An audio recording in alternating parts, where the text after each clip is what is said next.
Mandei. Show. Tá aberto para mensagem? Tá aberto para mensagem. Show. Cara, enviei, mas tá aquele reloginho Qual reloginho? da mensagem. Aí foi. Peraí aqui, tem que fechar o meu Notion.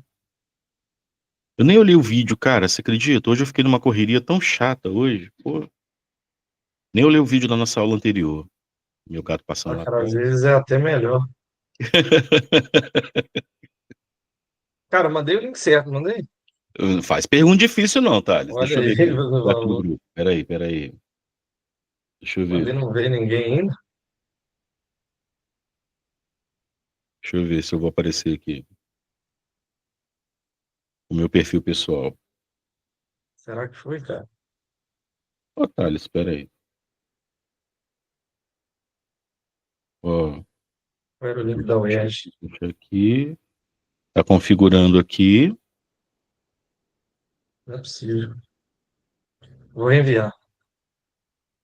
Confere o link. Vou reenviar. Qual que é o nome da Será que nossa... eu dei esse mole?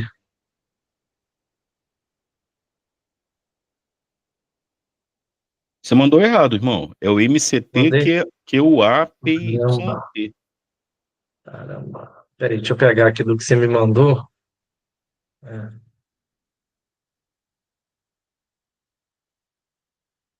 peraí.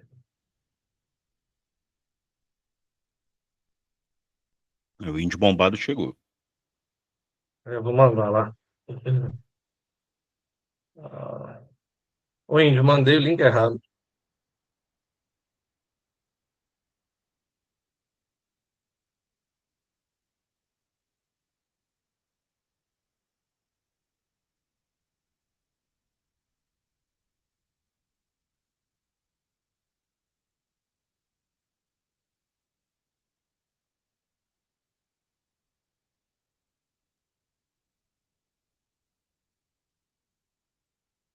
Foi.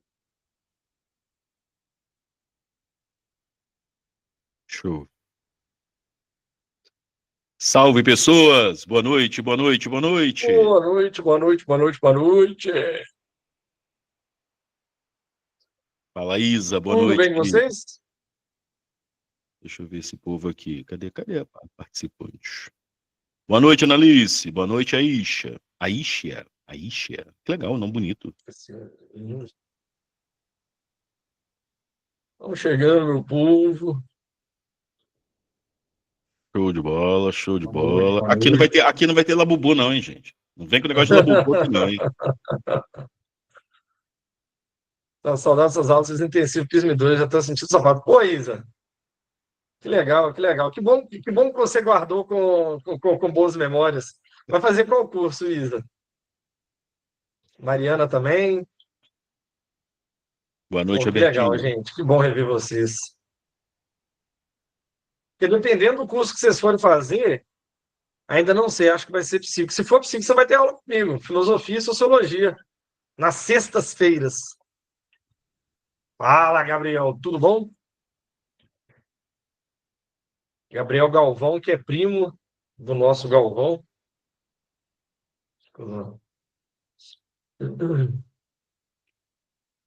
Foi aqui. Foi. Gabriel Galvão é primo do Chegando. Galvão? Muito É filho do bom. Galvão. É, fiquei sabendo isso aí. Olha o Thiago Botelho. O Thiago fez uma pergunta técnica que eu não sei. Trocar a turma depois. Você fala do intensivo? Do intensivo? Eu creio que sim. Creio que sim. O Gabriel tá negando a O família Denilson aí, ó. andando elogiou muito essa careca. Ô, Não tem como Rebeca. não elogiar, né, gente? Ô, Rebeca, depois eu vou lá, vou investigar essa história, tá? Te falar da minha careca, tá? Vou investigar essa história. A minha careca é a careca mais brilhante desse curso, tá legal? Tá? Inclusive, Ah, lhe esse, comprei. esse livro da Oh, Schwartz, inclusive, Isa, estou com ele aqui. Ó, muito bom, muito indicar para bom. vocês de novo. Brasil, uma biografia. Livro excelente, tá, gente? Livro excelente. Para quem quer aí um conteúdo mais aprofundado, mas fugindo daquele academiquez, né? Dois grandes caras. Há controvérsias, Índio. Há controvérsias. Onde que ele é careca, Índio? Onde que ele é careca, Índio? Onde você Ó, tirou isso? Onde que ele é careca? Olha lá. porque eu fui para a Tá Turquia. de Eu ganhei o cabelo, prêmio de próximo de uma careca mais juba. bonita no ano passado e fui para a Turquia. Só calvo. Cara, mas você sabe o que é o pior? A minha calvície ela é seletiva. Ela tá aqui e não tá aqui. Então, tipo assim, se isso aqui avançar, eu vou ter que raspar a cabeça. Não tem jeito. Eu não vou ficar com a entrada aqui e sem uma aqui, né? Você tá com Tem que quantos ser o anos, meu vizinho filho? do Vegeta. Tem que ser o vizinho do Vegeta. Tá com quantos Oi? anos? 31. 31? Não. 3 aninhos já caiu tudo, pode ficar tranquilo. Já caiu? Entendeu? Ah, beleza. 3 aninhos Mas você só. tem que lembrar, que são 31 anos rodando estrada de chão. Aqui é sala de aula desde os 22, né? Então, quase 10 anos aí de estrada de chão, já tá caído. Gabriel Galvão, nunca li A Visão do Paraíso. Eu não li. E você, Thales? Já li a Visão do Paraíso. Eu li na graduação, mas não o livro todo. Eu li um capítulo. Um capítulo. Ah, é verdade, você Sérgio ainda tem Buarque de Holanda, memórias da grande Sérgio graduação. Buarque de Holanda. O Sérgio Buarque. Oi? Você ainda tem memórias da graduação. É porque eu era evangélico, né, cara? Então eu fiquei a graduação inteira em cima do. Eu não aproveitei, não fui nem a festinha Tá da certo, graduação. tá certo, Porque tem que a minha estudar, tá companhia era certo. ali os Você fez a terceiros. graduação correta. Estudar, estudar, estudar. Ah, tá Foi doido? isso, cara. Foi isso. Eu segui à risca ali seus conselhos, mestre. Estude, estude. Desde os 14 anos, igual o Michel. É tipo isso. Eu trabalhava, eu dava aula na mina de carvão, pra vocês terem uma ideia. Poxa. O cara falava da O Revolução Raiz do Industrial Brasil, em o loco, Acre é né, muito velho? legal. Muito Oi? bom, muito bom. A Isa tá perguntando se você não aproveitou a faculdade, olha lá, ó. Eu aproveitei, não do jeito certo, né? Mas eu aproveitei. O jeito Aí, certo é ó. calorada, DCE, né? Eu Gabriel, sou fica estudante. à vontade para mandar o WhatsApp pro Thales, entendeu? Vou Porque mandar, para tirar qualquer dúvida que você tiver do Visão do Paraíso, tá? vou mandar, meu querido. Olha lá, Mas é um texto A muito pouco Isha também conhecido falando da dele. careca, olha lá, olha que maravilha. Gente, os alunos desse curso têm um hábito muito carinhoso, ofensivo, de falar bastante assim da minha careca, de me chamar de dedão. Sim, gente, as pessoas me chamam de dedão nesse curso, tá legal? Tá? As pessoas têm uma mania de criar 1000 apelidos em relação a essa cabeça, ok? Quero deixar claro, tá? Que eu faço manutenção, na verdade, eu seria calvo, mas eu não aceito ser calvo e eu prefiro ser careca, ok? Quero deixar claro que nasce algum cabelo aqui, mas eu ficaria a cara do Gargamel negro, entendeu? Você já vira Smurfs, né? Você já vira Smurfs, né? Então a gente evita, ok? Ô, Você Thales, sabe que o Xandão não é a pessoa mais cabeluda do curso, né? você sabe que o Xandão, o Ele destino não dele é tá a pessoa. escrito. O destino dele tá Oi? escrito ali. O destino dele já tá definido ali. Você tem- Aquilo ali tem esse nome, né? Ele marca o destino da pessoa, né? Que Ele ótimo, marca o destino da excelente. pessoa. Olha lá, ó, não falamos mal do mago aqui não, hein? Então, o mago também foi para a Turquia, né? Não, ele tem um tupé de respeito, tá? Não queria falar não, tá? Mas ele tem um tupé de muito É, respeito. eu assumi a minha calvície. Máquina 2 e é isso. Deixa esse cabelo crescer, menino. Para de marmota. Carolina Ladeira. Ah, fofa, maravilhosa. Ô, gente, deixa eu ver aqui, ó. Ó, o meu faltou um minutinho aqui. Dando 8h40, a gente começa a falar de história, tá? Eu encher seus ouvidos e seus corações. Essa é a nossa função, tá? Beijo, Carol. Beijo, beijo. Eu acho maravilhosa, de verdade, a foto do índio bombado, cara. Eu sempre acho ela muito fantástica.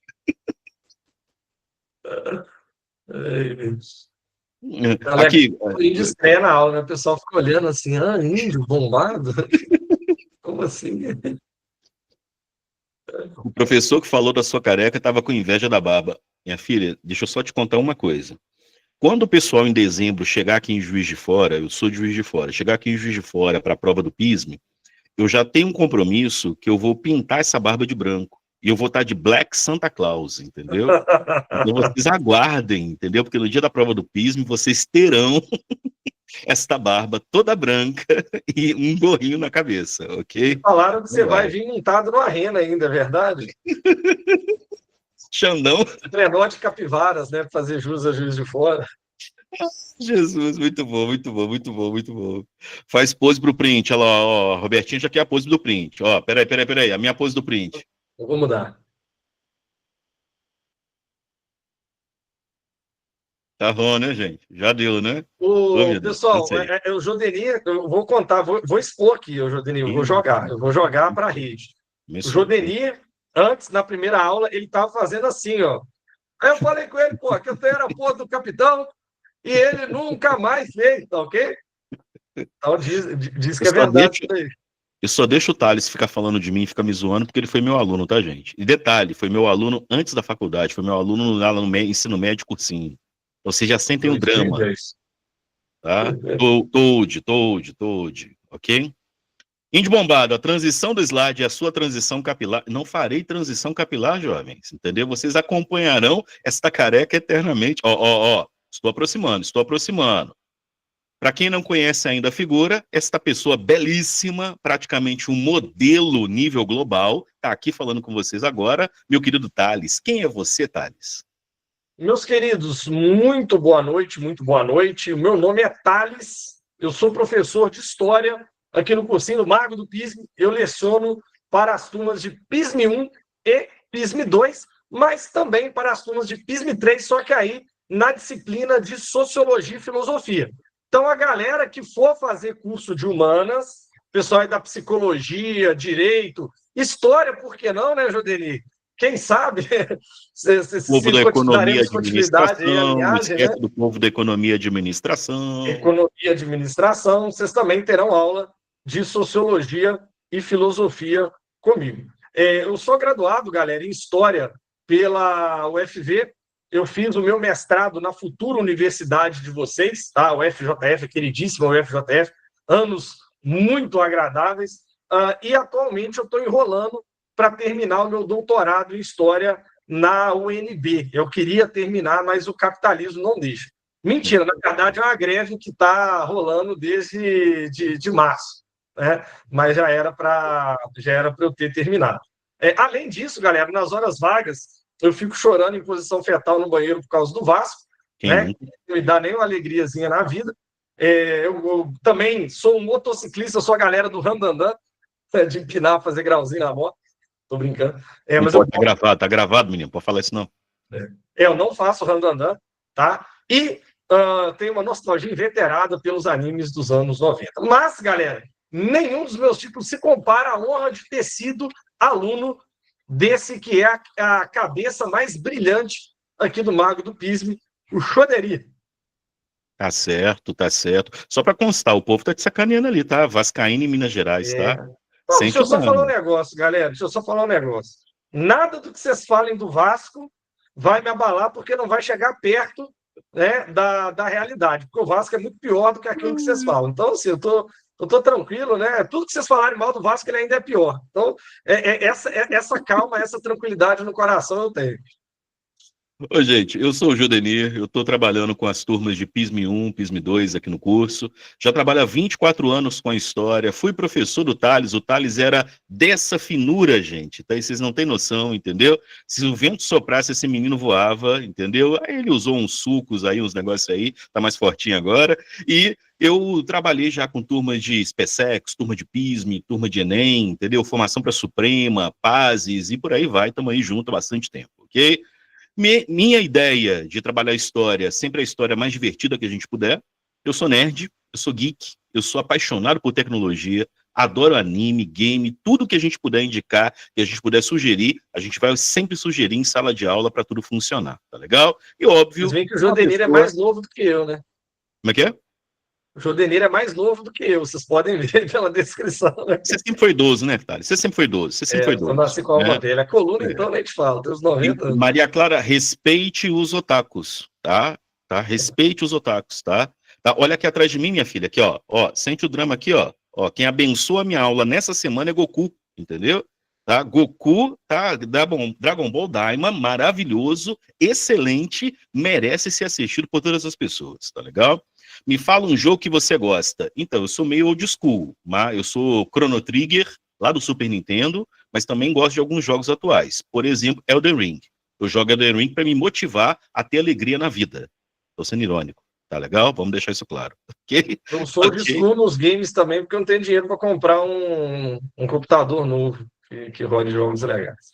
O Ígaro colocou lá, você já joguei Red Dead. Red Dead é um dos melhores jogos da vida. Quem jogou Red Dead 2 e não chorou ao final, não tem alma. Só te falo isso, tá? Só te falo isso, ok? Cyberpunk eu comecei, Rebeca, mas meu PC não rodava. Esquentou demais, eu fiquei com medo de perder o PC.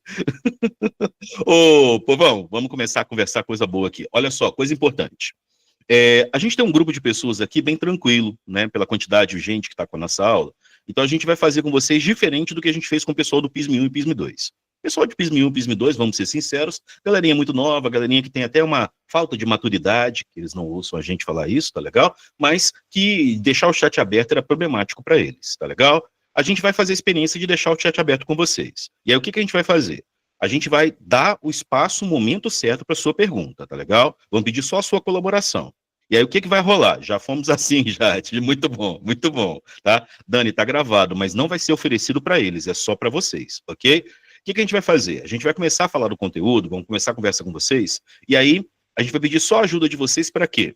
Vocês prestarem atenção na fala, no momento que a gente está falando do conteúdo, explicando, e aí a gente vai virar e falar assim, pessoal, por favor, agora queremos ouvir suas perguntas. É só para a gente fazer o quê? Para sua pergunta não atropelar a fala do professor, e algumas vezes ele vai falar algumas coisas que o seu raciocínio já estaria sendo atendido, sua dúvida já seria atendida. Então, a gente vai deixar aberto aqui, tá? A única parte que a gente tirou, de fato, foi aquelas perguntas ocultas, tá? Porque sempre tem um engraçadinho, uma engraçadinha que gosta de pôr zoeira toda lá, ok? Então vai ficar tudo abertinho aqui, bonitinho, para a gente poder conversar. E, primeira coisa, o que a gente conversa? Tema muito tranquilo, nenhuma polêmica, vocês podem perceber, né? Algo bem tranquilo, inclusive, de conversar no país chamado Brasil, mas que é um dos temas que mais aparece nas suas provas, tá? É uma das preferências da UFJF na prova do PISM 3, é um dos temas que aparece com frequência e o conhecimento necessário, que é fundamental, a gente quer abordar com vocês. Você reparou o título?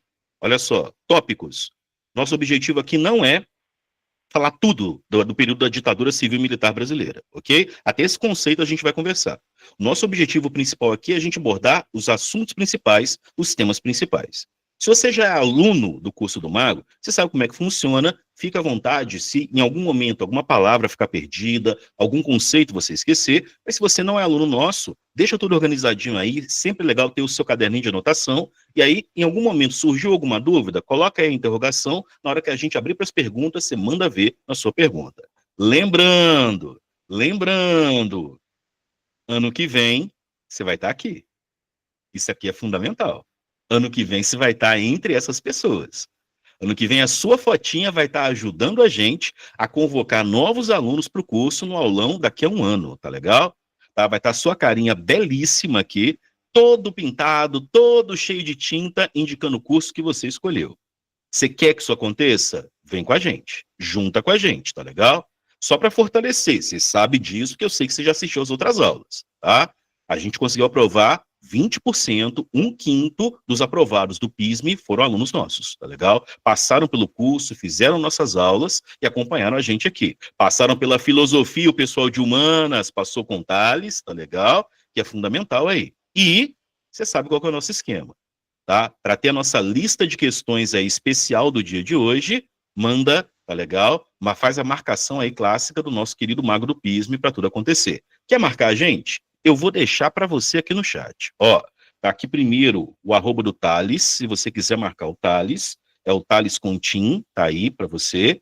E tá aqui o meu arroba, tá? Jodenir, com o nome desse você sabe, né, gente? Eu não preciso de apelido, né? Você me ajuda aí, por favor, né? Que dificilmente você vai encontrar um outro Jodenir. Segundo o IBGE, nós somos só 110 pessoas, tá legal? Tá? Xandão, fala, Xandão! Estavam falando de você aqui agora, hein, Xandão? Ah, meu Deus do céu, o rei do Labubu, gente. É o rei do Labubu. Ó, peraí. O que a gente vai conversar hoje? Ó, golpe de 64, como é que aconteceu o golpe, agravamento da ditadura, como é que o processo foi aprofundando, tá? As questões econômicas principais e a transição para a democracia. Lembrando, gente, é aquele gostinho, né? É aquela coisinha legal para te dar aquele gás, aquela energia, para justamente você entender que isso aqui a gente vai trabalhar em várias aulas no nosso curso normal e no nosso intensivo, tá? Não tem como falar de tudo isso em uma única aula, a gente não é doido a esse ponto, ok? E o que você tem que conversar? Só antes da gente começar a falar aqui do golpe de 1964, deixa eu só fazer uma menção honrosa. Os alunos que estão aqui, que já são do curso, devem estar se perguntando: onde está Rodrigo Musto? Rodrigo Musto, galera, é o nosso colega aqui, que dá aula de história também no Mago do Pisme. E o Rodrigo Musto, galera, não pôde estar conosco por um motivo muito nobre. Né? O nosso querido Messi, ele está em lua de mel, pessoal. Ele acabou de casar, né? E ele está aproveitando lá a lua de mel no sul de Minas Gerais, tá certo? E a gente pede até, galera, licença para o Musto para falar desse assunto, porque não sei se vocês sabem, o Musto, galera, é um dos grandes especialistas do Brasil em ditadura militar. Eu digo que no Brasil... Real, tá, gente? Real, é real, tá? é real. Não tem ninguém no Brasil que estudou tão a fundo a relação dos militares que resistiram à ditadura quanto o nosso querido professor Rodrigo Musto, que vocês vão ter a honra aí de conhecer, tá? Então, só para vocês verem, galera, na mão de quem vocês estão, tá? Bom, pessoal, dito isso, gostaria de reforçar o que o... Oi? Só para aproveitar que o João já jogou uma perguntinha aqui, cara, só para fazer um comentário. Ô, João, a gente não sabe se eles vão abordar algo como implantação de escolas cívico-militares, mas a gente entende que toda essa discussão da ação dos militares na política brasileira, no dia a dia do Brasil, é algo que motiva a banca de história da UFJF a falar sobre o tema, tá? A banca de história é muito engajada no sentido de perceber o que acontece durante o ano e aquilo ser usado de alguma forma para sua prova, tá? Mil perdões, Thales. Tranquilo. Até porque, galera, a gente tem que lembrar o seguinte, a questão da implantação das escolas cívico-militares, ela não está acontecendo no Brasil inteiro.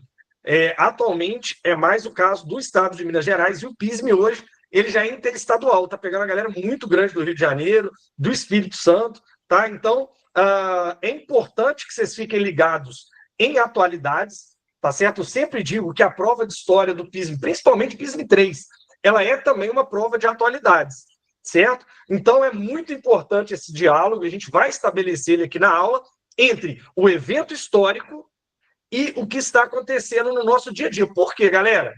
Talvez dos 83 alunos que nós temos aqui, 1, 2 ou nenhum vai fazer história.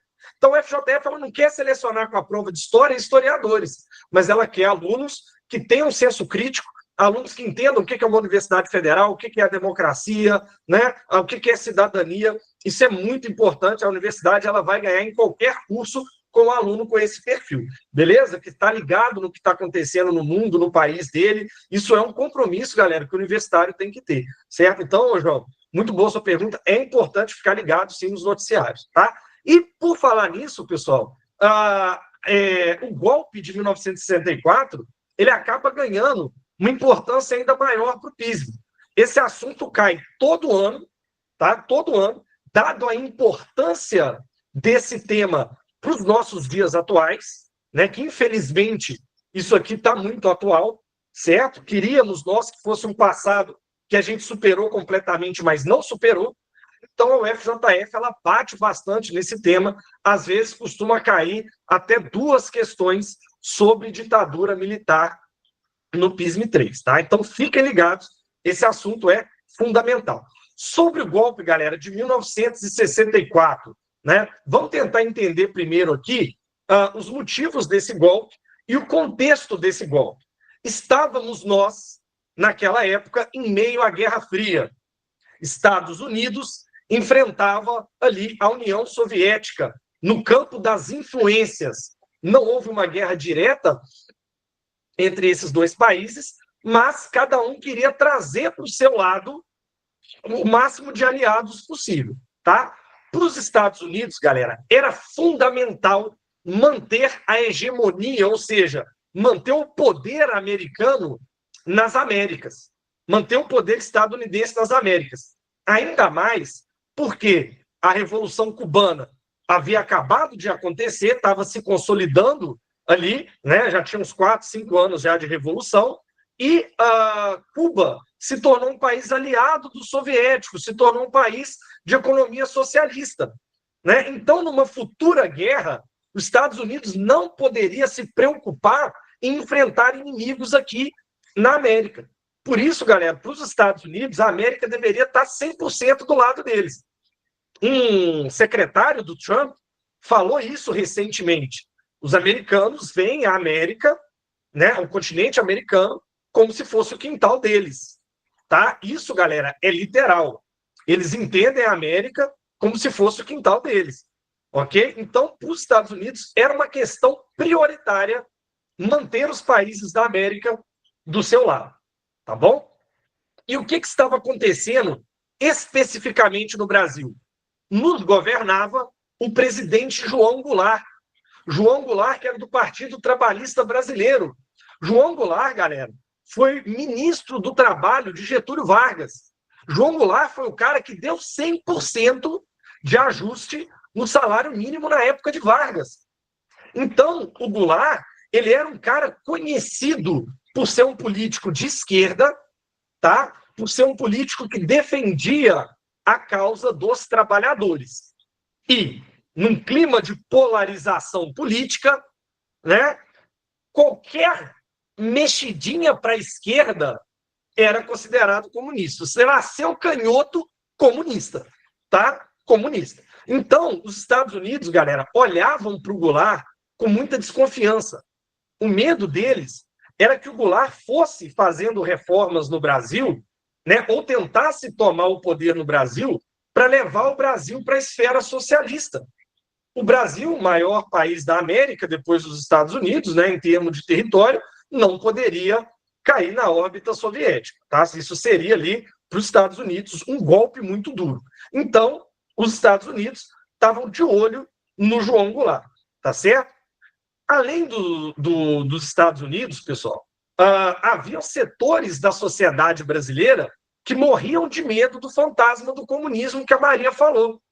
Quem era essa galera? Militares, que desde a Segunda Guerra Mundial se aproximaram muito dos Estados Unidos, tá certo? Foram armados e treinados pelos Estados Unidos. Empresários, né? O empresário falou do comunismo, o empresário ali já arrepia os cabelos, né? Num governo, não precisava nem ser socialista, não, mas num governo mais de esquerda, né? Os empresários já perderiam muito, né? Os empresários olhavam para o João Goulart como o cara que deu 100% de aumento do salário mínimo, tá certo? E tinha outros setores conservadores da sociedade também, como, por exemplo, a Igreja Católica, né? Partes da Igreja Católica, a classe média, fazendeiros, tá? Então, toda essa galera olhava para o João Goulart com muita desconfiança, tá certo? Do outro lado, nós tínhamos uma população muito pobre, né? Que lutava por direitos, e estava sendo criado, então, no Brasil, um clima de polarização, talvez muito parecido com o que está rolando hoje, né? Pessoas aí com posições extremas, tá? O João Goulart, galera, ali em 1963 para 64, o João Goulart ele tomou algumas atitudes, né? Que acabaram desencadeando ali no golpe de 64. Vou explicar isso já. Não estou colocando a culpa nele, não. Tá? O João Goulart ele tinha uma proposta para o país que era a tal das reformas de base. Certo? As reformas de base, galera, elas iam mudar o país por completo. Então, várias reformas. Reforma de banco, reforma na cobrança de imposto, reforma política, mas principalmente reforma agrária. Aí alguém vira e fala, comunista! Esse cara aí é comunista! Que é reforma agrária. Galera, olha só, reforma agrária não é medida de comunista. A reforma agrária cria um monte de pequeno proprietário. Isso é o contrário do comunismo. Isso é o contrário do comunismo. Tá? Então, assim, fazer reforma agrária não é uma medida que os países socialistas fizeram. Os países socialistas estatizaram a terra. Né? A reforma agrária pega a terra que estão, né, terras que estão improdutivas e tal, e passam para pequenos proprietários, ok? Então, nada de comunismo até aqui. Só que, galera, o Congresso estava completamente contra o Goulart nisso. Os setores empresariais, os grandes proprietários de terra, tinham maioria no Congresso e não deixariam isso passar. Então, o Goulart estava com um discurso cada vez mais firme para fazer essa reforma agrária. O Goulart estava falando, olha, eu vou fazer a reforma, queira o Congresso ou não. Faz por decreto, não, mas a gente vai fazer essas reformas. Então, você está vendo aí o clima de tensão, né? O clima de tensão. Para piorar, galera, a situação, houve uma revolta de marinheiros, tá? Ali em 1964, e o João Goulart ficou do lado dos marinheiros revoltados. Marinheiros ali, que eram soldados, cabos, né? Eram patentes mais baixas da Marinha, o João Goulart ficou do lado dessa galera. Quando os militares viram isso, eles falaram, agora já chega. A reforma agrária e tal já estava ruim. Agora, um presidente apoiar militar rebelde, aí não, aí já é demais.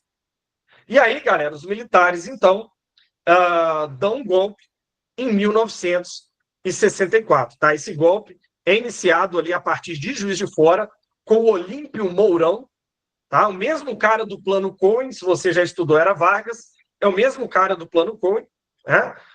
Ele pega as suas tropas ali em Juiz de Fora e marcha na direção do Rio, entre 31 de março, né, 1º de abril, e toma o poder desencadeando o golpe. Tá?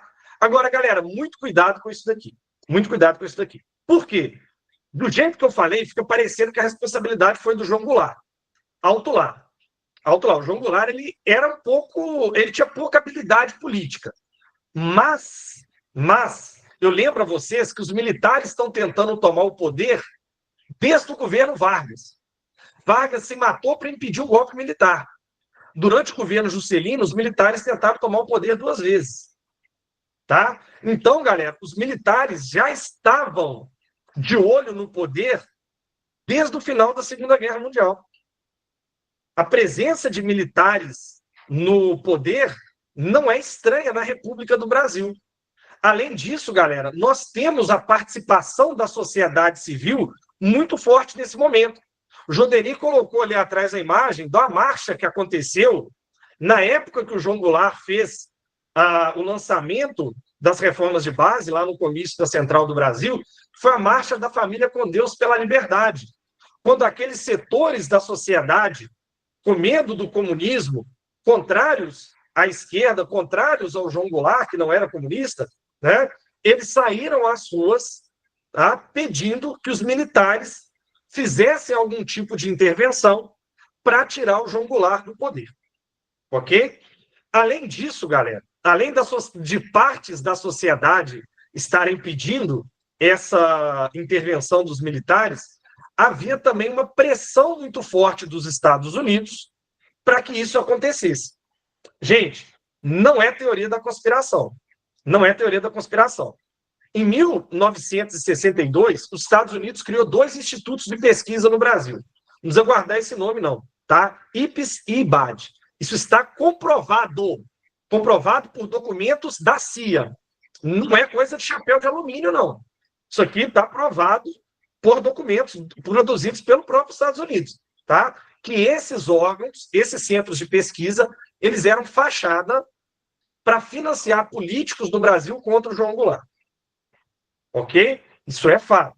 Sem contar que, há 8 anos atrás, vieram à luz alguns documentos produzidos também pela Agência Central de Inteligência dos Estados Unidos, a CIA, né, de uma operação chamada Operação Brother Sun, né, que foi uma operação feita pelos Estados Unidos, na qual o governo americano trouxe para a costa do Espírito Santo uma esquadra de porta-aviões e navios para apoiar os militares no golpe em 64. A ideia era a seguinte: se alguns militares no Brasil resistissem, os Estados Unidos iriam apoiar os militares que estavam a favor do golpe. Ok? Então, tinha lá no Mar do Espírito Santo um porta-aviões com mais aviões do que existia na Força Aérea Brasileira. Ok? Então, assim, se setores da sociedade tivessem levantado, provavelmente a gente teria uma guerra civil no Brasil, com o apoio dos Estados Unidos. Tá? Por que esse tema é importante, galera? Porque nós estamos vivendo um cenário, atualmente, de intervenção direta dos Estados Unidos. Tá? A gente está vendo as tarifas do Trump hoje, né? A gente está vendo o Trump fazer ataques diretos a órgãos e a instituições do Brasil. E aí, galera, independente do seu viés político, você tem que entender como a história vê esses eventos, né? E quão grave isso é. Os Estados Unidos estão acostumados em intervir nos países aqui da América Latina. Tá? Os Estados Unidos já derrubaram, né, e já tentaram derrubar recentemente governos aqui na América Latina. Isso não é teoria da conspiração, isso é fato.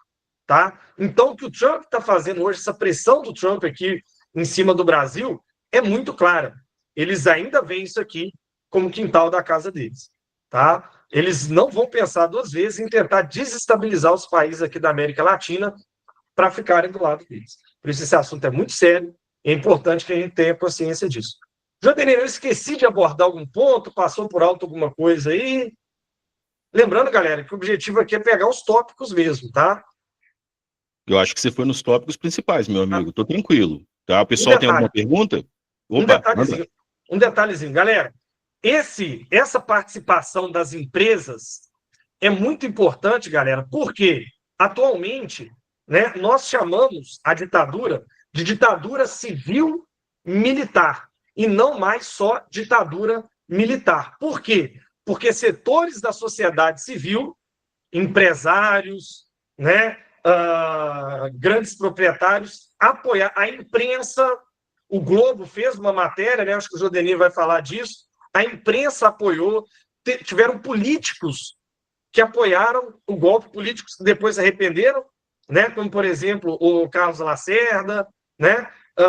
Então, teve uma parte da sociedade, né, uma parte de civis, que apoiaram e tiveram participação, não só no golpe, mas também durante toda a ditadura militar. A parte econômica da ditadura era toda comandada por civis, ok? Com próximas ligações ao empresariado.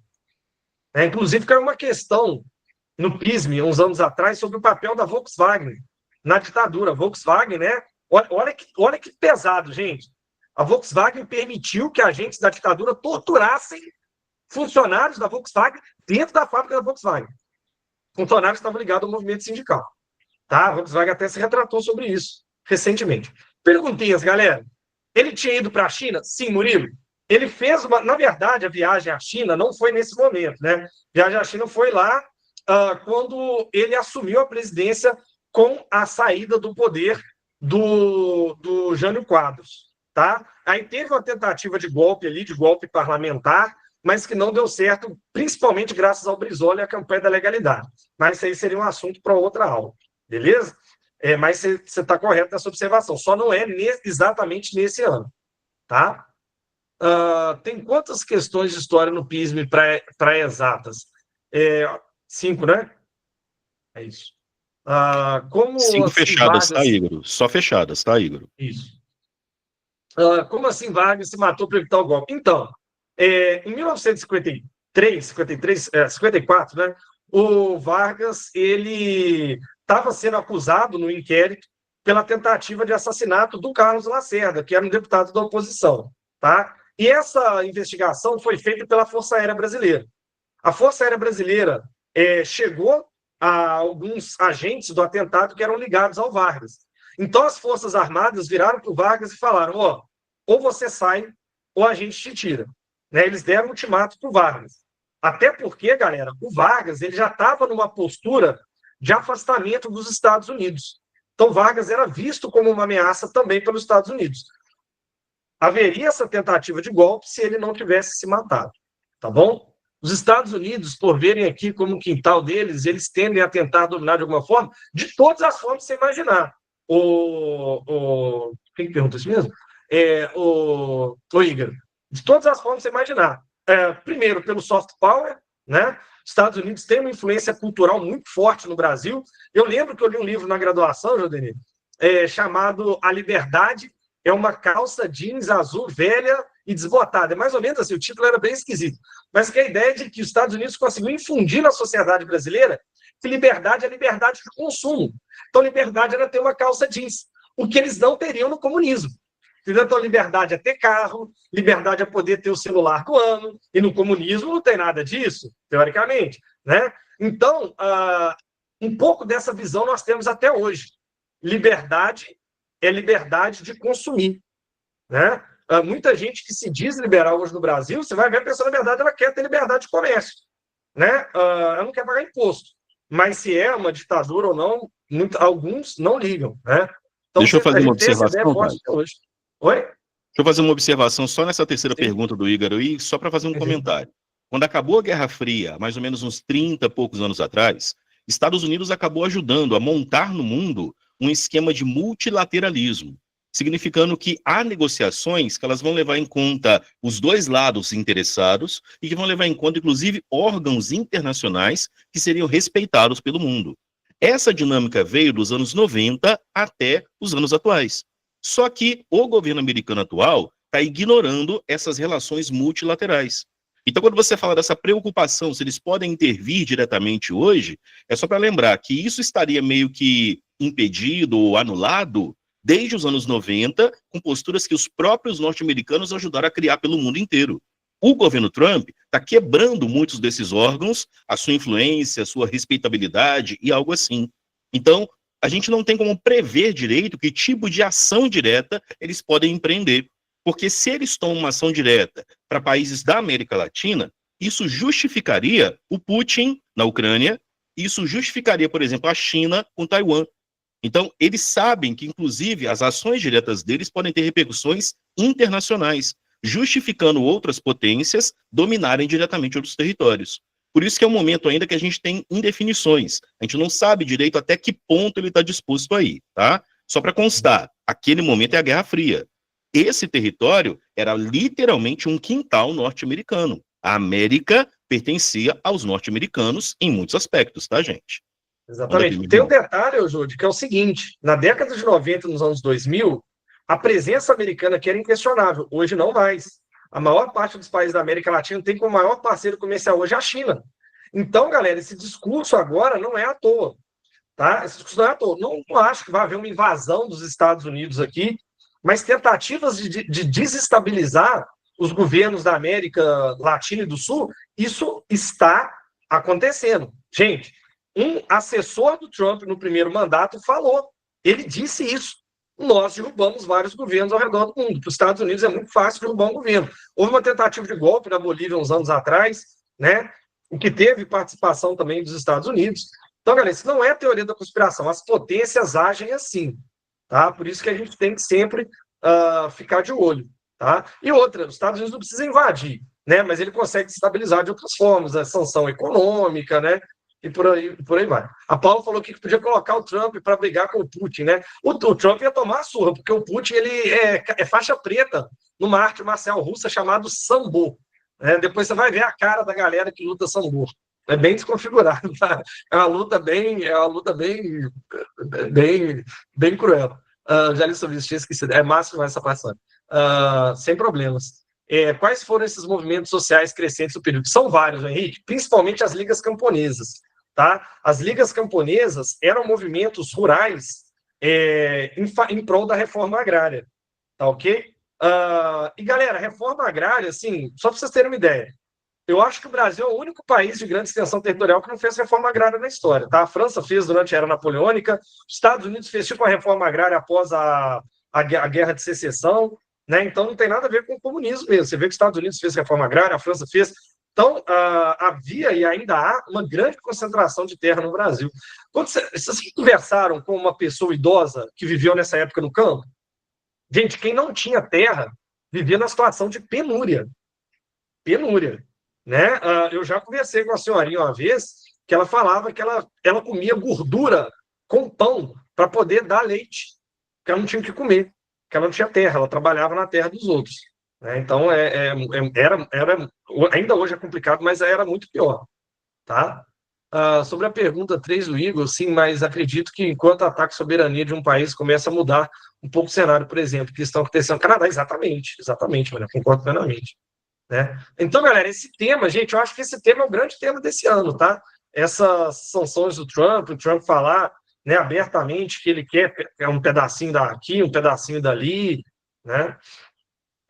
Sempre tive dúvida como a ONU e esses outros órgãos governamentais ao longo do mundo agiram de ditadura ao longo da América Latina. Então, Isa, é meio dúbia, tá?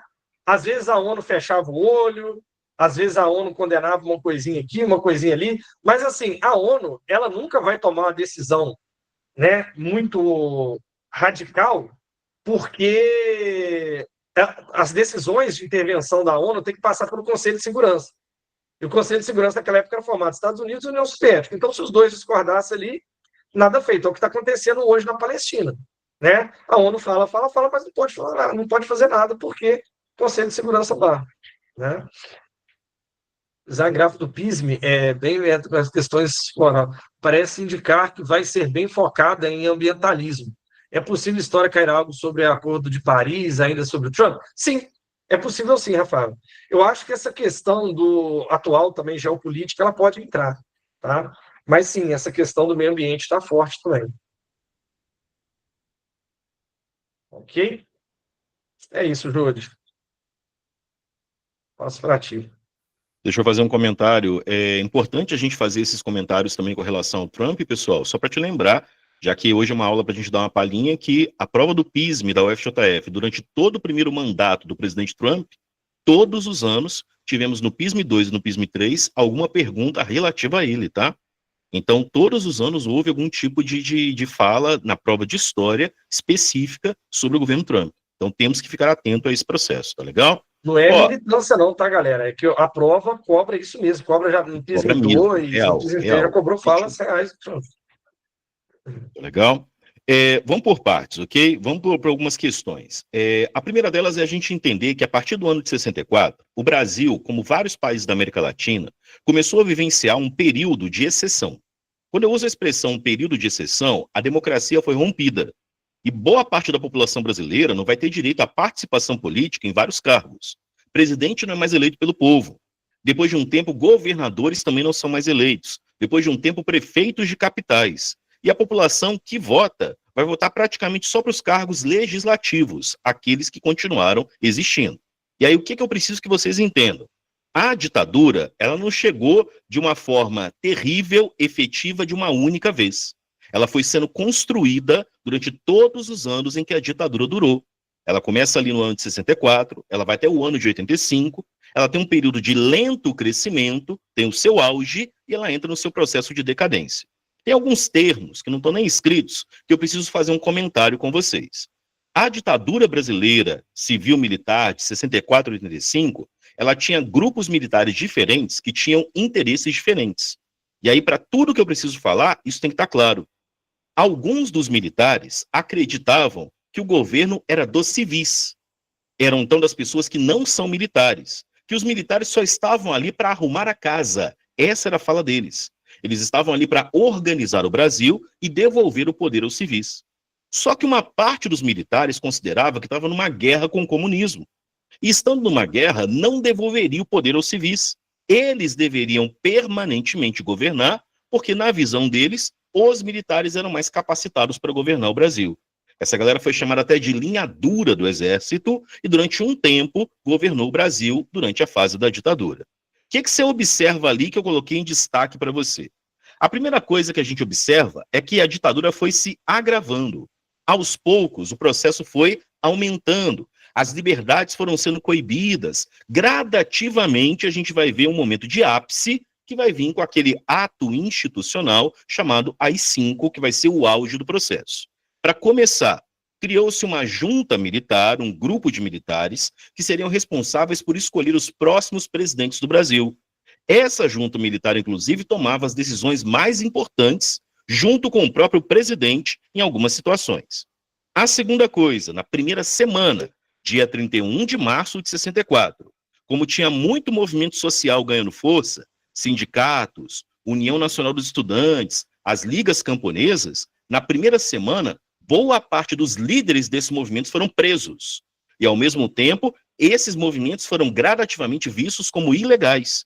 Então, gradativamente, sindicatos estão sendo fechados, gradativamente, a União Nacional dos Estudantes vai sendo coibida, vai sendo limitada, perdendo espaço, e, ao mesmo tempo, as ligas camponesas, os seus líderes lá nas zonas rurais, vão sendo presos a favor dos fazendeiros que não queriam, obviamente, a reforma agrária. E aí eu tenho o quê? Dissolução de movimento social. Acrescenta a isso o fato de que o Congresso Nacional continuou, gente. Esse é um detalhe. O presidente militar assume e o Congresso brasileiro, durante um tempo, continua funcionando. Só que à medida que o governo militar foi ficando cada vez mais forte, foi arrochando, apertando a sociedade, a gente vai ver que quando era do seu interesse, eles fechavam o Congresso. Quando era do seu interesse, eles voltavam com o Congresso Nacional. Então, até o equilíbrio dos chamados três poderes foi quebrado durante o período da ditadura militar, ok? Então, o que eu tenho aqui? Eu tenho todo um quadro sendo montado em que a sociedade está entrando cada vez mais sob o controle do governo brasileiro, sob o controle de um governo que agora está nas mãos, principalmente do Exército, mas com o apoio das outras forças, a Aeronáutica e a Marinha Brasileira. E aí o que você observa? Ou foi aprovado, depois de 3 anos que eles estavam no poder, uma nova Constituição. Você lembra de uns termos técnicos que a gente usa em aula? Quando uma Constituição é imposta pelo governante, quando uma Constituição é votada por deputados que foram eleitos, a gente costuma falar em sala assim: quando uma Constituição foi imposta, ela foi outorgada pelo governante. Quando uma Constituição foi votada de forma democrática, ela foi promulgada. Os militares, eles criaram essa Constituição. É a junta militar, é a presidência, a elite das três forças. Só que eles queriam fingir que essa Constituição foi votada. Então, quando a Constituição foi escrita, eles reabriram o Congresso, convocaram o Congresso Nacional para que o Congresso votasse a Constituição para dar a entender que ainda vivíamos um regime democrático. Criou-se meio que uma simulação, um teatro para os olhos das pessoas. E uma das caras desse teatro foi o momento da questão dos partidos políticos. Por favor, eu preciso que você entenda isso. Pessoal, a existência de partidos políticos é uma confirmação que vivemos em uma democracia, tá legal? Você entende? O Tales pensa de um jeito, eu penso de outro. O Tales tem direito de ter um grupo político que defende a ideia que ele pensa. Eu tenho o direito de ter um grupo que defenda as minhas ideias. A gente vai disputar uma eleição.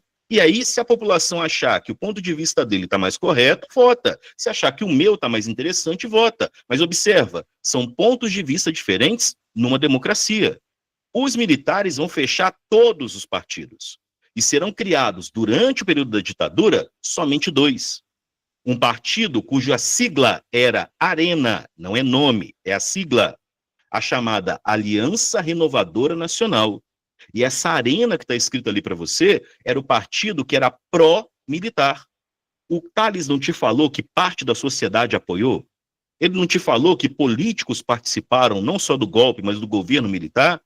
Aqueles políticos, empresários, pessoas que apoiavam o governo militar vão estar apoiando um partido chamado ARENA. Só que ainda assim, para dar a entender que a democracia continuava, para criar ainda a ideia de que existia uma democracia, foi permitida a existência de um partido de oposição. Esse partido chamado Movimento Democrático Brasileiro, que é óbvio, não vai ter comunista, porque os comunistas estão presos, tá legal? Ele vai ter ali as pessoas que não concordam com o governo militar. Vai estar ali as pessoas que vão ser meio que uma frente ampla, um grupo grande, digamos assim, de tendências políticas que não eram dos apoiadores desse grupo político, do grupo militar. O movimento democrático brasileiro, gente, podia concorrer a prefeito de cidades que não eram capitais, podia concorrer a vereador, podia concorrer a deputado, só que tem um detalhe: boa parte dos seus membros, se durante suas falas, se durante as votações, dissessem algo que incomodava o governo militar, muitos foram cassados, seus mandatos foram perdidos, e alguns desses participantes vão ser presos nesse processo. Então eu tenho uma disputa partidária que fica de 2 partidos, mas que, obviamente, como a ARENA era o partido ligado ao governo militar, recebia todos os privilégios, todos os direitos, todas as vantagens. Tá legal? Aí o Ígaro pergunta assim, nesse ponto já não tinha democracia mais? Ô Ígaro, quando vem o bipartidarismo, a gente está no primeiro presidente militar, tá? O presidente Castelo Branco. Durante o governo de Castelo Branco, você ainda tinha alguns espaços de manifestação. Tanto que você vai ter jovens que iam para as ruas para se manifestar. Tanto que grupos políticos que eram contra os militares ainda conseguiam até falar na imprensa, nos jornais, tá? No rádio ou algo assim. Só que gradativamente isso começa a apertar. E teve um ano, Ígaro, teve um ano, sim, Os membros do MDB vão ser caçados, principalmente dependendo do que fosse dito, dependendo da agressão que os militares argumentassem que eles receberam. E aí, meu filho, eu preciso que você entenda isso. O ano de 1968 é um marco para a gente. Ele é um marco histórico para todo mundo ocidental, porque 68 foi um ano em que houve manifestações nesse planeta inteiro. Teve manifestação em grandes nações capitalistas, teve manifestação em nações do bloco socialista, teve manifestação na América, na Europa, na Ásia. Populações de jovens, trabalhadores, diversas manifestações. E aqui no Brasil também. Lembro a vocês que, embora a capital já fosse Brasília, o Rio de Janeiro é uma cidade especial para o governo brasileiro, nessa fase em especial. E houve manifestações na cidade do Rio de Janeiro que começaram a incomodar profundamente o governo militar. Tudo foi num crescente, até um dia, uma sexta-feira, dia 13, dia 13 de dezembro de 1968. Nessa sexta-feira, por volta de 5h30 da tarde, o governo militar, a junta militar, apresentou aquele que foi o pior dos chamados atos institucionais. Vamos explicar isso. Pela divisão dos três poderes, quem cria as leis de um país é o poder legislativo. No caso brasileiro, é o Congresso Brasileiro, ok? Só que durante o governo militar, os militares criavam leis, os presidentes. O presidente assinava decretos que tinham valor de lei no momento em que foi assinado. Pessoal, o presidente atual do Brasil, ele não pode criar sozinho lei não, tá? Ele pode vir com uma medida hoje que chamamos medida provisória, que ela dura um certo tempo, mas que tem que passar pelo Congresso, tem que ser votado. Ali não. Quando aquele presidente militar assinava um ato institucional, era um decreto com valor de lei. E a partir desse momento, essa lei está imposta ao Brasil. Foram vários atos institucionais. Só que esse aqui, o chamado AI-5, ato institucional número 5, ele foi o golpe dentro do golpe. Ele foi o arroxo dentro daquilo que já estava apertado. Ele foi descaradamente se assumir que se vivia uma ditadura. Só para você entender, todas as liberdades civis maiores foram cortadas a partir do AI-5. Os direitos das pessoas de poderem se defender em quaisquer acusações que elas sofressem acabaram a partir desse momento. O Estado brasileiro, a partir do AI-5, podia punir, podia investigar, podia prender seus cidadãos sem que isso fosse necessário mandato ou qualquer ordem judicial. Assumidamente, a partir do AI-5, cidades brasileiras e algumas capitais passaram a ter, gente, como é que fala, Thales, depois das 10 da noite? Você não pode sair às ruas? Como é que é a palavra? Toque de recolher. Obrigado, a Daniela colocou ali também, toque de recolher. Ô, gente, a partir do AI-5, você quer entender o nível da coisa? A gente teve uma leva de advogados brasileiros que lutaram ferrenhamente pelos direitos humanos e pela vida das pessoas que eram presas e perseguidas nessa fase. Sem imaginar que um dos maiores advogados do Brasil foi um homem de sobrenome Sobral Pinto. E o Sobral, gente, ele chegou a usar a lei de proteção aos animais para defender os presos políticos. Por quê? Porque depois do AI-5 não tinha mais nenhuma lei que desse proteção. E qual passou a ser o argumento desse grande advogado? Olha a fala dele, essa era a fala. Se existe uma lei de proteção aos animais que garante o direito à vida para os animais, ele é um ser humano. Vocês não têm direito de matar seres humanos. Você entende o nível da coisa? Você não tinha nenhuma lei a mais que pudesse proteger as pessoas que fossem acusadas de serem inimigas desse governo. Era literalmente o Estado brasileiro investigando, é o Estado brasileiro espionando, é o Estado brasileiro prendendo e torturando os seus próprios cidadãos. Tá vendo aquele último pontinho ali? Olha o que eu escrevi. Criação dos órgãos de informação e repressão. É aquela chamada OBAN, Operação Bandeirantes, é o chamado DOI-CODE, é o chamado DOPS e DEOPS, que eram os órgãos dos militares que investigavam, que vigiavam. Ô, meus amores, eu sou um senhor de 45 anos. Eu já trabalhei com professores que estavam juntos comigo, que no período democrático contavam aos alunos o que eles viveram na ditadura. de ter alunos em sala de aula que estavam ali para vigiar os professores, para denunciar os professores se eles dissessem qualquer coisa que fosse contra o governo militar. E vários desses meus colegas disseram: eu acabava a minha aula pela manhã e já havia uma viatura policial na porta da escola ao meio-dia para me levar à delegacia para dar explicações sobre as aulas que eu apliquei pela manhã. Você entende? É o Estado brasileiro vigiando os seus cidadãos, vigiando em todos os lugares possíveis. Quando acabou a ditadura, foi aberto uma série de arquivos para que as pessoas pudessem saber, inclusive, quais as informações o governo tem sobre a gente. Você sabe disso, né? Você sabe que todos nós temos direito de perguntar ao governo brasileiro que informações eles têm sobre nós. Você imaginar que durante a ditadura não podia. Quando acaba a ditadura, pessoas que nem imaginavam estavam sendo vigiadas com registro de quem eram seus amigos, seus horários, quais trabalhos realizavam, onde estudaram, tudo da vida das pessoas. Por quê? Porque criou-se órgãos para vigiar seus cidadãos. E aí entenda, quando eu falar de repressão, é tortura. E quando eu falar de tortura, gente, não tem meias palavras aqui não, tá? É assassinato. É assassinato, tá legal? É o Estado executando pessoas. Esse senhor que você está vendo, ele era um dos líderes, um dos cargos de liderança de um dos jornais mais importantes do Brasil. Foi levado para explicações pelo governo militar e logo depois veio a notícia de que ele teria cometido um autocídio. Ele teria ele mesmo eliminado sua vida. Você pode observar que eu tenho uma pessoa ajoelhada, amarrada, tá legal? O seu pescoço amarrado com um cinto, numa altura em que ninguém conseguiria tirar a própria vida. Fala com nós, meu irmão. E só para fazer um comentário sobre isso, alguém pode estar se perguntando o seguinte: mas por que eles mentiam, dizendo que a pessoa se matou?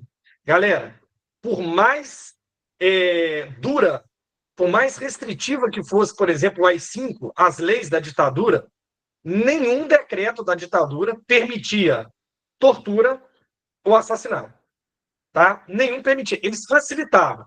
Por exemplo, permitia a pessoa ser presa e ficar na cadeia e o policial não precisar falar se a pessoa estava ali ou não. Então, às vezes, a polícia lá pegava alguém na minha casa, ia de viatura descaracterizada, eu não sabia onde o meu parente estava. O governo não era obrigado a falar. Agora, em momento nenhum foi autorizado assassinato e tortura. Então, mas ela aconteceu.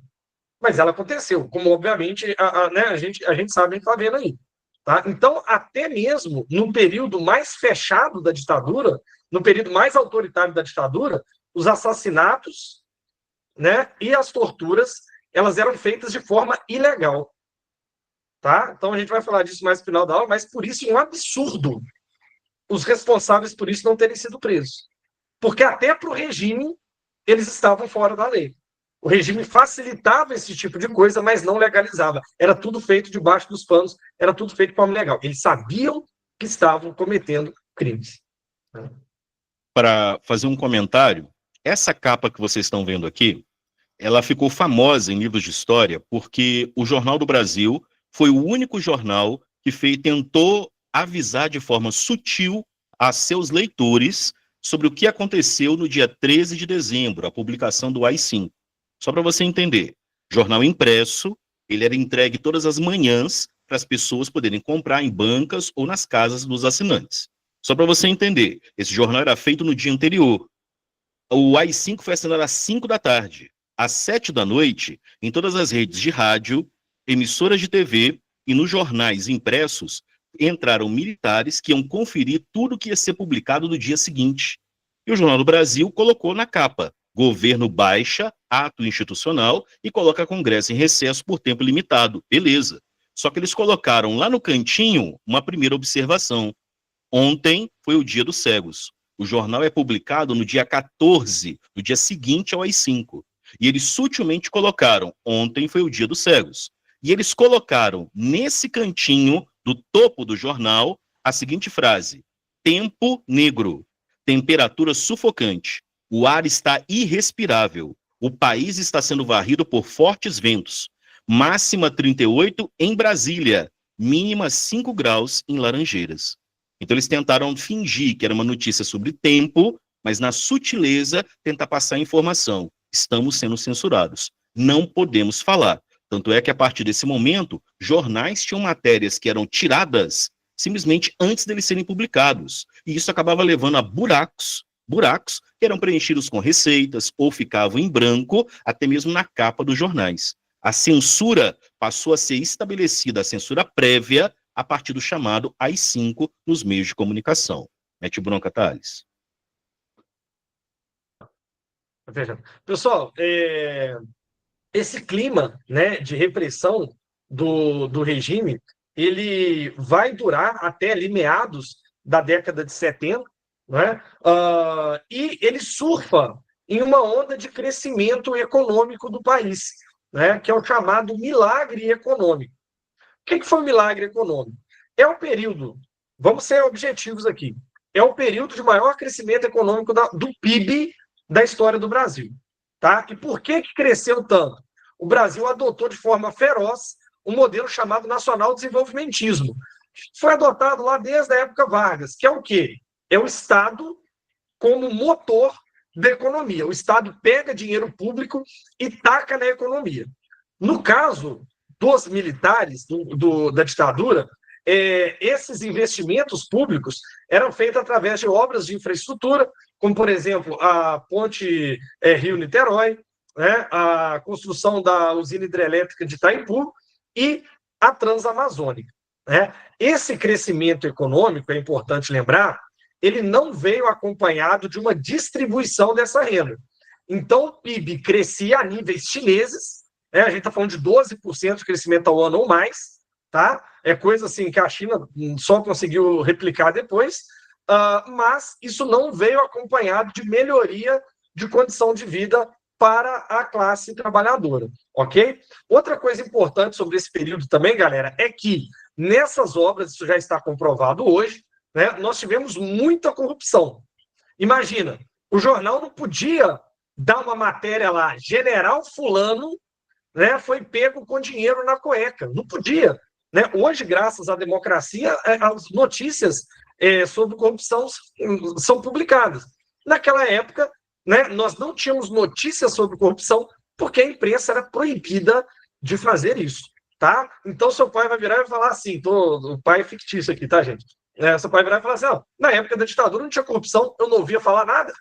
Pois é, e não ouvia mesmo. Né? Mas era comum, galera, viaduto cair, ponte cair, por causa de superfaturamento, usando, né, recursos, usando materiais piores para poder compensar ali a corrupção que havia. Tem até uma música, né, do Aldir Blanc, cantada pela Elis Regina, chamado Bêbado Equilibrista, que começa assim, cair à tarde feito um viaduto. Né? Cair à tarde feito um viaduto, né? Que coisa. Então, era uma forma que a música tinha, né, de passar essas notícias, né, sem que a ditadura reprimisse. Outra coisa, galera, só para fechar aqui e passar para a pergunta de vocês, isso é muito importante, tá? A construção da Transamazônica, ela representava um movimento dos militares para ocupar o norte, tá? Os militares, galera, até hoje, eles têm uma pira, justificada ou não vou entrar nesse mérito, tá? De que países estrangeiros estão doidos para tomar a Amazônia. Então, uma das formas de garantir a Amazônia para o Brasil era colocar brasileiro lá. Brasileiro entenda pessoas do sul-sudeste, ok? Então, fizeram a Transamazônica, essa avenida que cortava a Amazônia Legal, né? Para poder facilitar a ocupação daquele território. Por que isso é importante, galera? Porque se o território do interior está sendo ocupado, as populações nativas que moravam ali vão sofrer com isso, tá? Teve uma questão que caiu na UERJ, no ano retrasado, falando sobre aquela comunidade indígena lá do norte do Brasil, na divisa da Venezuela. Me fugiu o nome deles aqui agora, aqui do Garimpo, lá. Esqueci o nome deles agora. Mas era uma comunidade, né, que... não era os Guaranis, esqueci o nome. Os Yanomami, exatamente. Os Yanomami, né, você lia a notícia, parecia que a notícia era atual, mas era de 74. Falando de conflito dos Yanomami com garimpo, gente morrendo intoxicada com mercúrio. A notícia era de 74, gente. período da época da construção da Transamazônica. O governo militar levou pessoas para o norte para ocupar aquela região. E isso gerou conflito e morte de indígenas. Quando você pega os dados das pessoas mortas pelo Estado brasileiro na ditadura, ronda em torno ali de umas 800, 600, 800 pessoas. Né? Isso são números oficiais. Tá? Quando você vai analisar esse número mais a fundo, ele esconde um dado muito importante: o número de indígenas mortos nesse período. Alguns historiadores calculam que esse número tenha passado de 5 mil. 5 mil indígenas mortos por garimpeiros, por policiais, tá? Por donos de fazenda, ok? A ponto, galera, do pessoal das fazendas tirar foto de índio pendurado de cabeça para baixo, morto, e os caras posando ao lado com um rifle, com um fuzil, como se tivesse matado uma onça. Então, esse número de mortos da ditadura, ele ignora o número de mortos desses povos nativos. Ali no Mato Grosso, é a época da expansão da fronteira agrícola, é quando o Brasil começa a virar potência agro, né? Quando regiões ali do interior do Brasil começam a ser ocupadas pela soja, por outros cultivos, pelo gado. Isso vai gerar um massacre dos povos indígenas que não é computado no número de mortes da ditadura. Mas a ditadura agiu ativamente, né, para tirar esses povos dos seus lugares de origem, para matá-los, seja fazendo vista grossa ou agindo ativamente para fazer isso. Tá? Então, isso Só é fazer muito um importante. comentário, meu amigo. Só fazer um comentário. O número chega a 8.300 indígenas, tá? 8.300, Porque olha o só. relatório foi cobrado por um juiz durante o período da ditadura. O relatório foi produzido, só que o relatório mandou-se que eliminasse todas as cópias desse material. Só que uma cópia ficou no Museu do Índio, em Brasília, e ela foi reencontrada nos anos 90, início dos anos 2000. E nessa cópia do relatório, feito durante o período da ditadura, se coloca lá em torno de 8.300 indígenas mortos, né, por omissão ou ações por parte do próprio governo. Olha que doideira. Né? Então, assim, você pega aquele número ali e compara com as mortes oficiais, né? Você vê que o número é bem diferente. Ainda tem gente que chama a ditadura militar no Brasil de dita branda. Né? Bom, enfim. Mas, obrigado, eu não sabia desse dado, que tinha feito tinha ocorrido essa investigação. Muito interessante. Galera, e esse momento, então, de crescimento econômico é aquele momento do ufanismo, do nacionalismo exagerado, do Brasil ame ou deixo. Aquilo que hoje seria um convite, né? O Brasil ame ou vai embora, vai para Paris. Né? Naquela época era uma ameaça, porque o Brasil estava crescendo, a economia estava bombando, o Brasil estava ganhando o campeonato, né? O Brasil estava ganhando Copa do Mundo. Então, ou ama ou vai embora. O Medpel morre. Né? Tudo isso, galera, começa a ruir a partir de 1973, quando começam os choques do petróleo. Tá? Não é um assunto que a gente vai adentrar aqui, mas o que acontece? Começa a faltar petróleo no mercado. Tiveram vários choques, 73, outros 79, relacionados ali a crises no Oriente Médio. Quando ocorre esse choque do petróleo, o preço da gasolina dispara. Disparou o preço da gasolina, meu amigo, dispara o preço de tudo. Porque gasolina, diesel, tudo é transportado por motores a combustão. Então, o custo de vida aumenta. É um momento de crise global. Os países que estavam endividados, eles vão sofrer ainda mais com isso. Por quê? O Brasil não tinha dinheiro para fazer essa quantidade de obras. Precisou ou pegar emprestado dos Estados Unidos, principalmente, do Fundo Monetário Internacional, ou então teve que emitir moeda, imprimir dinheiro. Imprimir dinheiro mesmo, para poder pagar essas obras. Quanto mais dinheiro você imprime, quanto mais dinheiro você pega de fora, menos vale a nossa moeda. Então, a nossa moeda está valendo cada vez menos. Se a moeda está valendo cada vez menos, isso gera inflação. Para piorar, você tinha inflação que vinha também da falta da gasolina, né, do aumento do preço dos combustíveis. Então, você tinha 3 fatores aí de aumento de preço. Né? O Estado endividado interna e externamente, né? E o preço dos combustíveis subindo. Resultado, o Brasil começou a passar por uma crise de hiperinflação, né? Que reverteu muito daqueles ganhos econômicos. E aí, gente, uma regrinha, tá? Quando a economia vai mal, o governo vai mal. O governo Médici foi um dos mais bem avaliados da ditadura militar. Por quê? Porque as pessoas gostavam de saber que tinha gente sendo torturada nos porões? Não, era por causa do crescimento econômico. Mas aí, quando a crise começa, vou lembrar para vocês uma coisa, tá? Rapidinho. Estou querendo entrar em política contemporânea, não.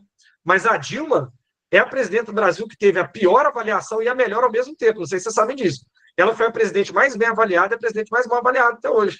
Não sei se o Temer chegou a passar, acho que o Temer passou ela, né? Mas, enfim, por quê? O que diferencia? Né? Por que a Dilma teve essa oscilação? Economia boa, economia ruim. A economia, galera, é um dos fatores fundamentais para a popularidade de um governo. Tá? Então, quando a crise econômica começa, a galera começa a cobrar a ditadura. Fala, opa, pera lá, eu não estou conseguindo comprar o meu pão. O companheiro não estou conseguindo comprar minha picanha, minha cervejinha.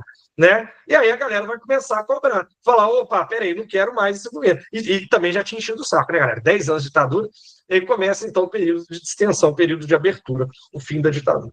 Beleza? Perguntinhas, teve uma galera que fez um monte de perguntas aí, né, Jodini? Tem bastante intervenção aqui, meu amigo. Vale a pena dar uma olhada, que tem uns comentários importantes ali, eu acho. Você pega aí? Ó, tem alguns aqui que eu achei interessante para ressaltar, só para lembrar aqui. Só um minutinho, só voltar aqui, porque o pessoal escreveu bastante, tá legal? Primeiro, com relação ao pessoal que reage com tristeza quando ouve falar da ditadura. A gente vai reagir com tristeza, porque realmente não é um momento de felicidade. Mas é fundamental, a gente tem que conhecer, a gente tem que saber o que aconteceu. Não só ver filmes, tá? Mas a gente tem que buscar leituras também para a gente entender que essas coisas não brotaram do nada, entendeu? Até para a gente poder ter argumento para conversar com as pessoas mais velhas, algumas delas que podem estar equivocadas, né, sobre o pensamento que elas têm dessa fase, ok? Eu vi aqui com relação a... O Arley citou, fez alguns comentários bem legais aqui da Dita Branda, que você até comentou, né? Ele falou aqui com relação a Ainda Estou Aqui, demonstra bem essa questão dos desaparecimentos, né?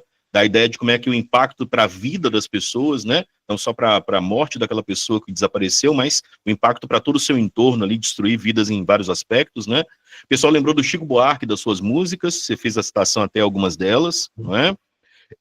Teve aqui um documentário, a Isa falou que ela viu um documentário sobre a Transamazônica, né, o tanto de trechos que estão todos lascados, né, devido a, provavelmente você falou da questão aí da superfaturamento, algumas questões assim, né, você falou dos Guarani. Também não é um lugar de construir asfalto, né, gente? Floresta tropical úmida, né? Enfim, tudo errado. Tudo errado. A Mariana citou o Krenak, o Ailton Krenak aqui, muito bem citado, parabéns Mariana, muito boa fala, tá legal? Tá falando sobre o conceito de humanidade que criamos devido a todas essas questões e mais. Sempre me pergunto isso estudando história. Ser humano é um ser muito fantástico, tá Mariana? Mas assim, a gente não pode esquecer desse detalhe. A gente é capaz de atos dos mais terríveis e perversos, mas a gente é capaz de criar coisas impressionantes e de beleza e de profundidade. O ser humano é um ser contraditório, a gente não pode esquecer essa contradição humana, sabe? Ela é muito fantástica de pensar. O Arley perguntou sobre a seleção de 70, o Thales. A seleção de 70 pode ser considerada um ponto importante do marketing da ditadura? Você que é o rei do futebol, fala para nós aí. Com certeza.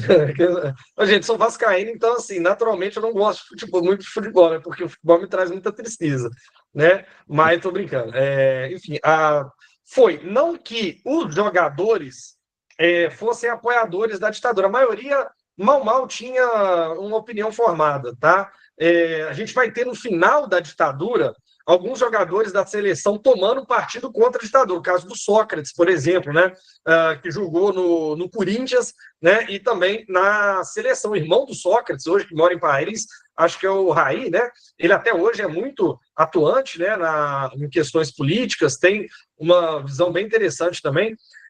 Mas a ditadura ela usou essas vitórias para exaltar o nacionalismo brasileiro, né? Então, para frente Brasil, vai lá seleção, né?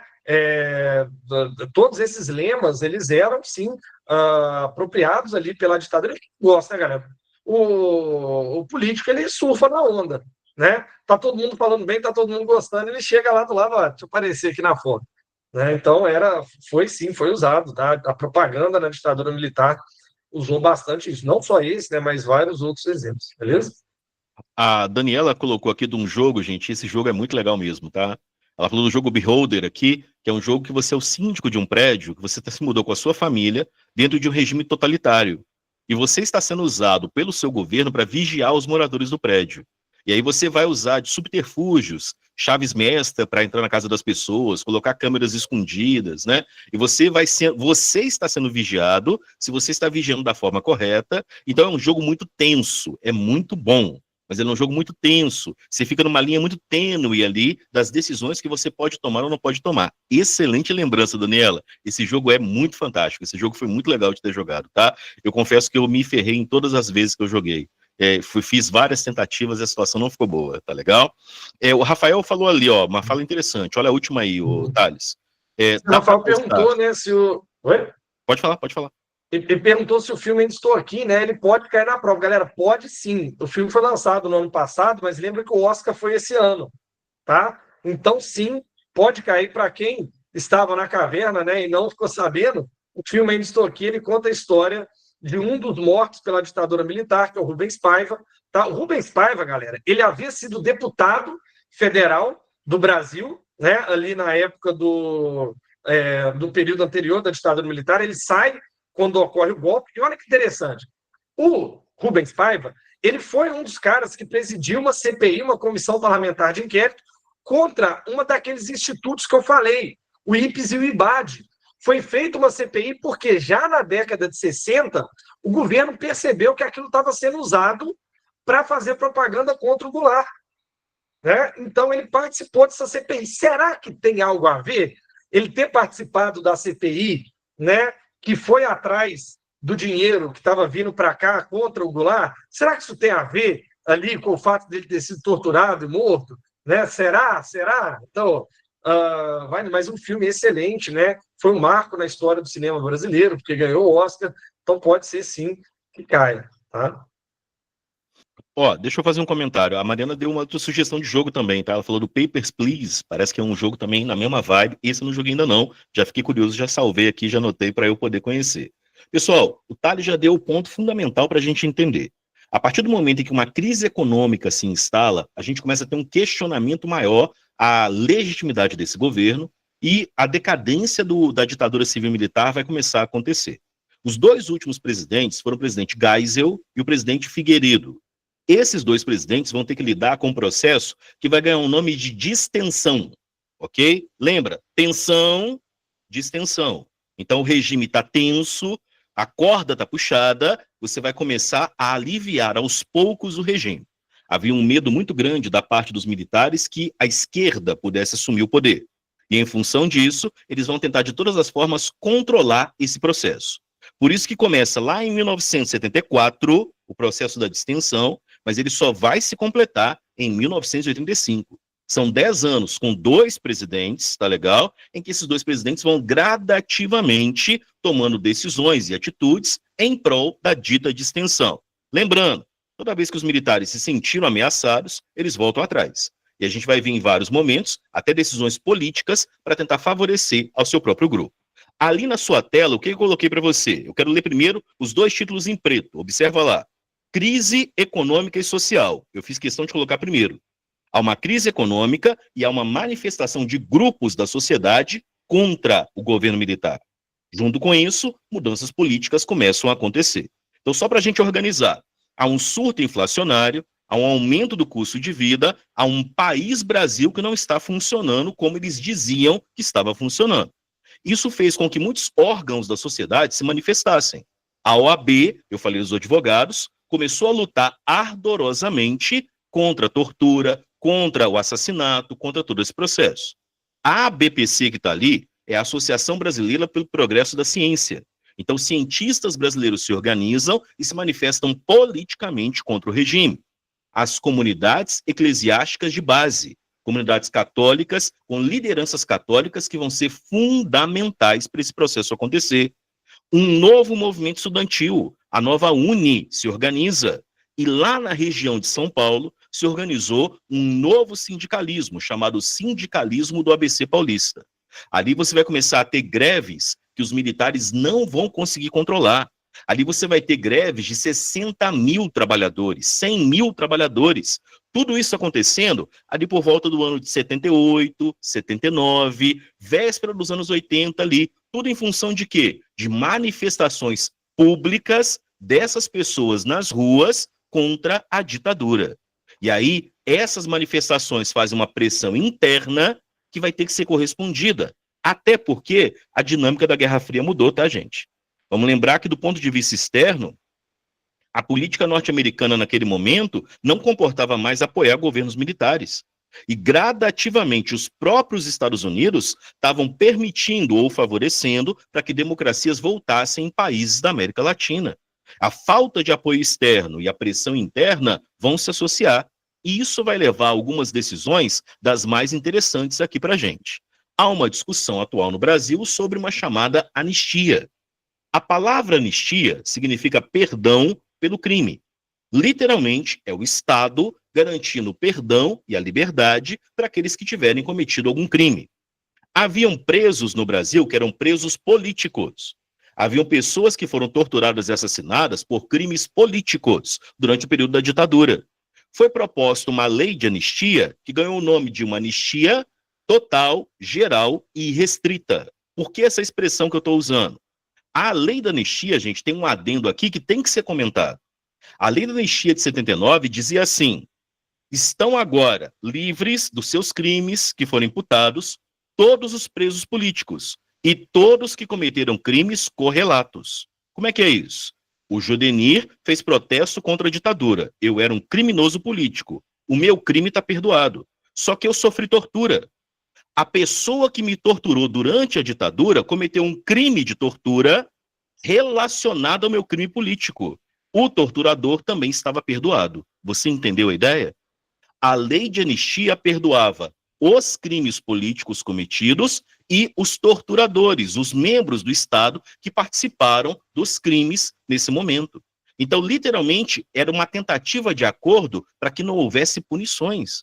Para que não houvesse punições para os militares que governaram o Brasil e que levaram a cemitérios clandestinos, desaparecimentos, jogar corpos humanos, pessoas vivas ou mortas, no Oceano Atlântico, como fazia o grupo de paraquedistas do Exército, chamado Paraçars.